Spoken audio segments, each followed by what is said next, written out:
Morning and नमस्कार दोस्तों, स्वागत है आप सभी का आपके अपने YouTube channel GK search engine पर। आज है 20 जनवरी और 20 जनवरी से रिलेटेड राजस्थान करंट अफेयर्स के जितने भी इंपॉर्टेंट क्वेश्चन हैं सभी हम इस वीडियो में डिस्कस करने वाले हैं। तो पूरा वीडियो बहुत ध्यान से देखना और वीडियो के एंड में मैं आपसे क्वेश्चन पूछूंगा जिसका आंसर आपको कमेंट बॉक्स में देना है।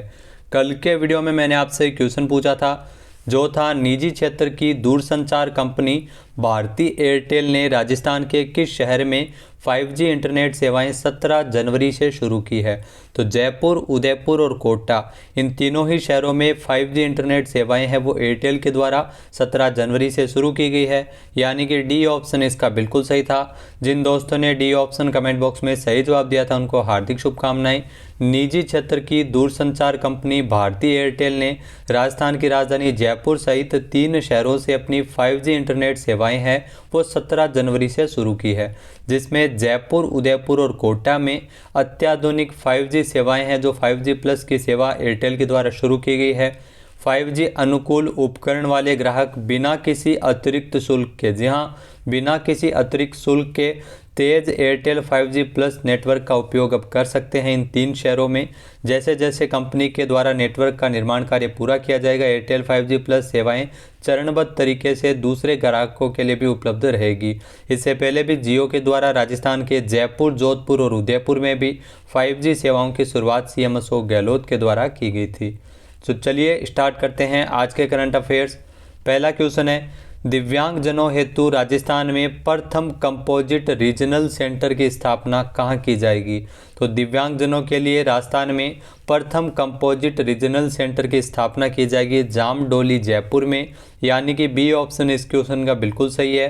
ये जानते हैं इंपॉर्टेंट फैक्ट्स। तो राजस्थान के दिव्यांगजनों को विभिन्न प्रकार की सेवाएं और सुविधाएं उपलब्ध करवाने के उद्देश्य से राजस्थान में प्रथम कंपोजिट रीजनल सेंटर की स्थापना जामडोली, जयपुर में की जाएगी। इसके संबंध में केंद्र सरकार और राज्य सरकार के मध्य समझौता पत्र पर हस्ताक्षर भी किया गया था। सामाजिक न्याय एवं अधिकारिता मंत्री टीकाराम जूली की उपस्थिति में केंद्र सरकार और राज्य सरकार के मध्य एग्रीमेंट हुआ था। इस केंद्र के संचालन में राज्य के दिव्यांगजन है वो लाभान्वित होंगे। इसमें आपको बता दें कि दिव्यांगजनों को इस केंद्र से निःशुल्क कृत्रिम अंग एवं उपकरण की सुविधा उपलब्ध होगी। इस केंद्र के माध्यम से दिव्यांगजनों को जो चिन्हित किया जाएगा और फिजियोथेरेपी, ऑक्यूपेशनल थेरेपी आदि कई सुविधाएं यहाँ पर देखने को मिल जाएगी, वो भी निःशुल्क। नेक्स्ट क्वेश्चन है, राजस्थान सरकार द्वारा 2 वर्षों में कितने ड्रोन कस्टम हायरिंग केंद्रों पर जो राजस्थान में किसानों को उपलब्ध करवाए जाएंगे।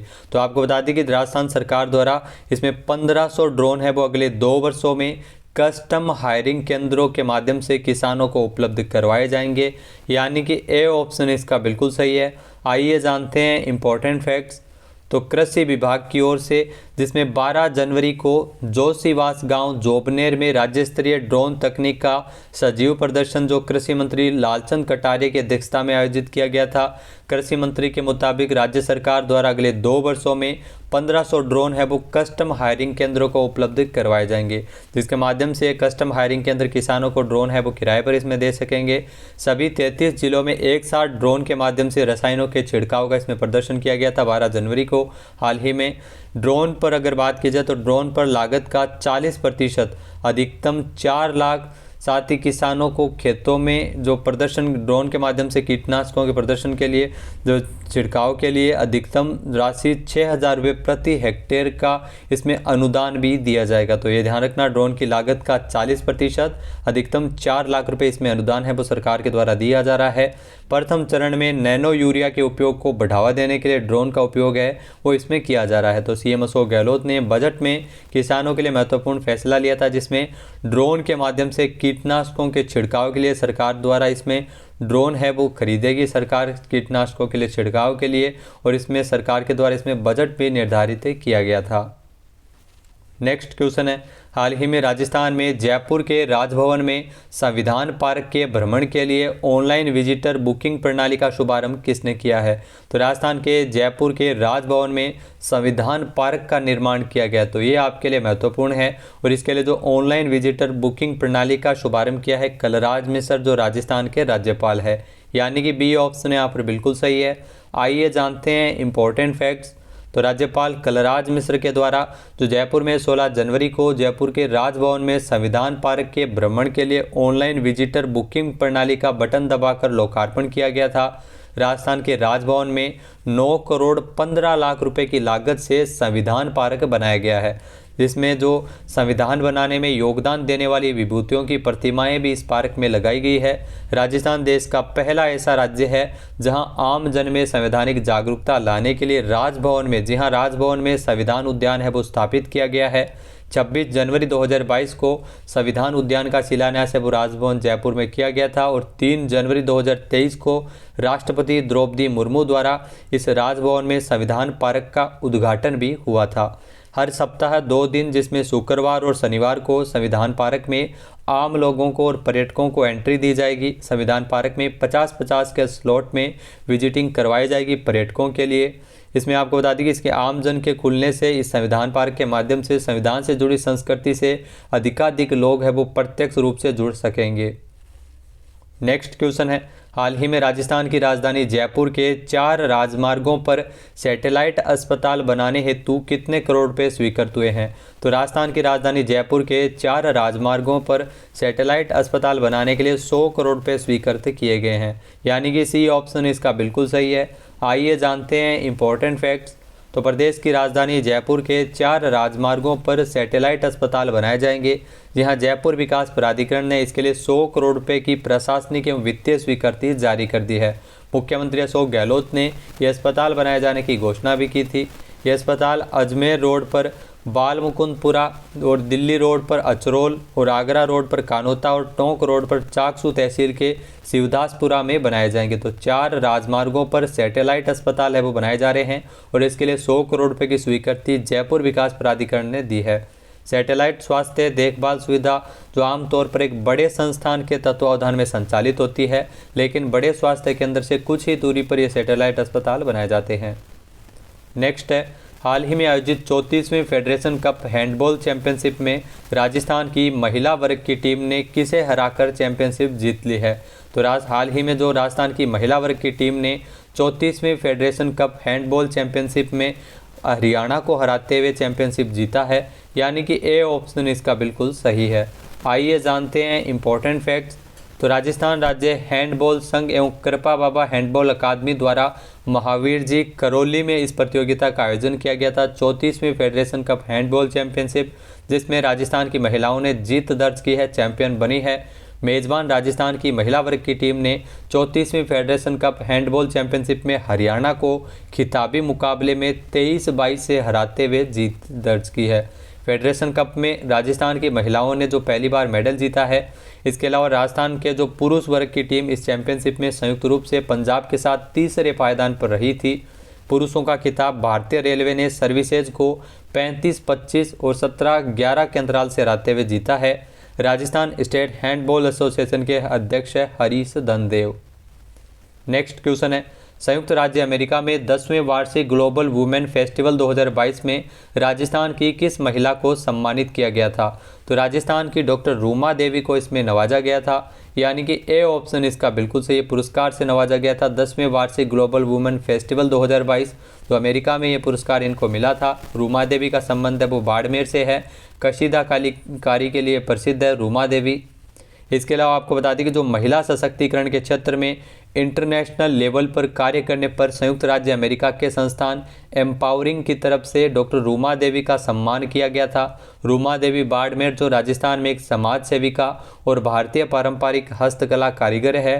ये सम्मान महिला सशक्तिकरण की जो वैश्विक महिला नेता के रूप में प्रशंसा पत्र देकर अमेरिका में इनको सम्मानित किया गया था। रूमा देवी को जो सम्मान है वो सिएटल सिटी में 10वें वार्षिक ग्लोबल वुमेन फेस्टिवल 2022 में मिला है, जहां ये भारत से बतौर सेलिब्रिटी गेस्ट के तौर पर आमंत्रित हुई थी। इसके अलावा रूमा देवी की अगर बात की जाए तो राजस्थानी और भारतीय हस्तशिल्प को बढ़ावा देने और अंतर्राष्ट्रीय पहचान बनाने के लिए वैश्विक महिला महोत्सव में 3 थीम पर आयोजित फैशन शो का आयोजन किया गया था, जिसमें बतौर सेलिब्रिटी गेस्ट ये भारत से शामिल हुई थी। नेक्स्ट है, राजस्थान के उदयपुर में आयोजित national wheel chair cricket championship किसने जीती है? तो यह भी महत्वपूर्ण है। उदयपुर में आयोजित की गई थी national wheel chair cricket championship. इस प्रतियोगिता को उत्तर प्रदेश ने जीता है, यानी कि बी ऑप्शन इसका बिल्कुल सही है। आइए जानते हैं इम्पोर्टेंट फैक्ट्स। तो राजस्थान में national wheel chair cricket championship का जो तीसरा संस्करण है 3 दिसंबर को विश्व रिकॉर्ड बनाने के साथ झीलों की नगरी उदयपुर में यह समाप्त हुआ था। ये प्रतियोगिता नारायण सेवा संस्थान, DCCI और WCI और राजस्थान रॉयल्स के संयुक्त तत्वावधान में आयोजित इस 7 दिवसीय टूर्नामेंट में उत्तर प्रदेश ने, ध्यान रखना, हरियाणा को हराते हुए आसानी से चैंपियनशिप जीती है। चैंपियनशिप की ट्रॉफी पर कब्जा किया है उत्तर प्रदेश ने। हरियाणा इसमें उप विजेता रहा है। गत चैंपियन पंजाब इस बार लीग मैच में ही बाहर हो गया था। इस टूर्नामेंट में चैंपियनशिप पर कब्जा करने वाली उत्तर प्रदेश की टीम को 2.50 लाख रुपए का 2.5 लाख रुपए का नगद पुरस्कार है वो इसमें दिया गया है। इसके अलावा दुनिया के सबसे बड़े व्हील चेयर क्रिकेट टूर्नामेंट को पहली बार Guinness book of world record में भी शामिल किया गया है। उदयपुर में इस टूर्नामेंट का आयोजन किया गया था। नेक्स्ट है नेशनल टैक्सेशन अवार्ड 2022 में राजस्थान को कितनी श्रेणियों में गोल्ड अवार्ड प्रदान किया गया है। तो नेशनल टैक्सेशन अवार्ड 2022 के अंतर्गत राजस्थान को 2 श्रेणियों में गोल्ड अवार्ड दिया गया था, यानी कि बी ऑप्शन इसका बिल्कुल सही है। आइए जानते हैं इम्पोर्टेंट फैक्ट्स।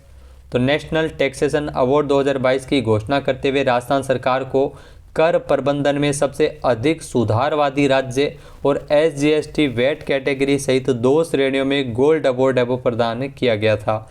दिल्ली में आयोजित किए गए समारोह के दौरान हरियाणा राज्य के जो उप मुख्यमंत्री दुष्यंत चौटाला और राज्यसभा सदस्य सुशील मोदी द्वारा दिए गए इस अवार्ड को राज्य सरकार की ओर से वित्त विभाग की संयुक्त शासन सचिव वित्त कर विभाग के द्वारा इसमें ग्रहण किया गया था।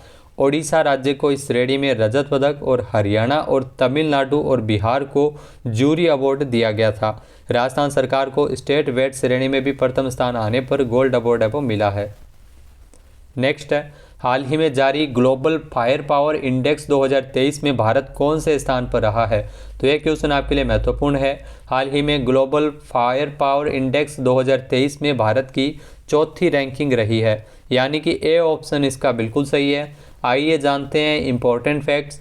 तो ग्लोबल फायर पावर इंडेक्स 2023 जिसमें भारत की रैंकिंग है वो 4थे स्थान पर है। Bharat global fire power index जो प्लेनेट पर सभी देशों की सैन्य बलों की रेटिंग है, जिसमें भारत का जो पावर इंडेक्स स्कोर है वो 0.1025 है, यानी 0.0000 जो स्कोर है वो पूर्ण माना जाता है। सूचकांक में अमेरिका शीर्ष स्थान पर है और रूस का स्थान इसमें दूसरा है और चीन है वो तीसरे स्थान पर है। उसके बाद भारत का नंबर है, चौथा स्थान है भारत का। 0.000 की जो रेटिंग है वो पूर्ण स्कोर है, जिसे अब तक कोई भी देश है वो प्राप्त नहीं कर पाया है। स्कोर मान जितना छोटा होता है लड़ने की क्षमता उतनी ही अधिक शक्तिशाली होती है। तो ये ग्लोबल फायर पावर इंडेक्स है जो सैन्य बलों की रेटिंग है, जिसमें भारत की रैंकिंग है वो 4थी रही है। सूचकांक में परमाणु क्षमताओं को ध्यान में नहीं रखा जाता है। नेक्स्ट क्वेश्चन है हाल ही में भारत में किस भाषा के प्रसिद्ध कवि नीलमणि फुकन का निधन हो गया है, जिन्हें 2021 के लिए 56वां ज्ञानपीठ पुरस्कार मिला था। तो ये क्वेश्चन आपके लिए महत्वपूर्ण है क्योंकि इन्हें 56वां ज्ञानपीठ पुरस्कार मिला है नीलमणि फुकन, और ये असमिया भाषा के कवि थे जिनका हाल ही में निधन हो गया है, यानी कि ए ऑप्शन इसका बिल्कुल सही है। आइए जानते हैं इम्पोर्टेंट फैक्ट्स। तो 19 जनवरी 2023 को प्रसिद्ध असमिया कवि नीलमणि फुकन का निधन हो गया है। उन्हें साल 2021 के लिए देश के सर्वोच्च साहित्य पुरस्कार 56वें ज्ञानपीठ पुरस्कार से सम्मानित किया गया था। उनके जो कविता संग्रह कोबिता के लिए उनको 1981 में असमिया में साहित्य अकादमी पुरस्कार से भी नवाजा गया था। फुकन की जो उल्लेखनीय कृतियां हैं जिसमें जुर्जिया हेनु, नामी आहे हे, नोदियेदी और गुलाबी जमुर लगना, तो ये इनकी प्रमुख असमिया भाषा में लिखी गई कृतियां हैं। तो इनका हाल ही में निधन हो गया था, जो असमिया प्रसिद्ध कवि थे। बात कर लेते हैं आज के हमारे क्विज की। तो आज का हमारा क्विज है राजस्थान कैडर के किस IPS अधिकारी को उप राष्ट्रीय सुरक्षा सलाहकार नियुक्त किया गया है। एक बार फिर से सुनिएगा, राजस्थान कैडर के किस IPS अधिकारी को उप राष्ट्रीय सुरक्षा सलाहकार यानी डेप्यूटी NSA नियुक्त किया गया है। इसका सही आंसर आपको कमेंट बॉक्स में देना है, और अगर ये वीडियो आपको पसंद आए तो इसे लाइक और शेयर करना बिल्कुल न भूलिएगा। चैनल पे नए हैं, सब्सक्राइब नहीं किया है तो अभी सब्सक्राइब बटन पे क्लिक करें। इस वीडियो की जो PDF फाइल है वो आप वीडियो के डिस्क्रिप्शन बॉक्स से डाउनलोड कर सकते हैं, और इस क्वेश्चन का आंसर आप वोट करके भी कर सकते हैं। वीडियो देखने के लिए धन्यवाद। जय हिंद, जय भारत, जय राजस्थान।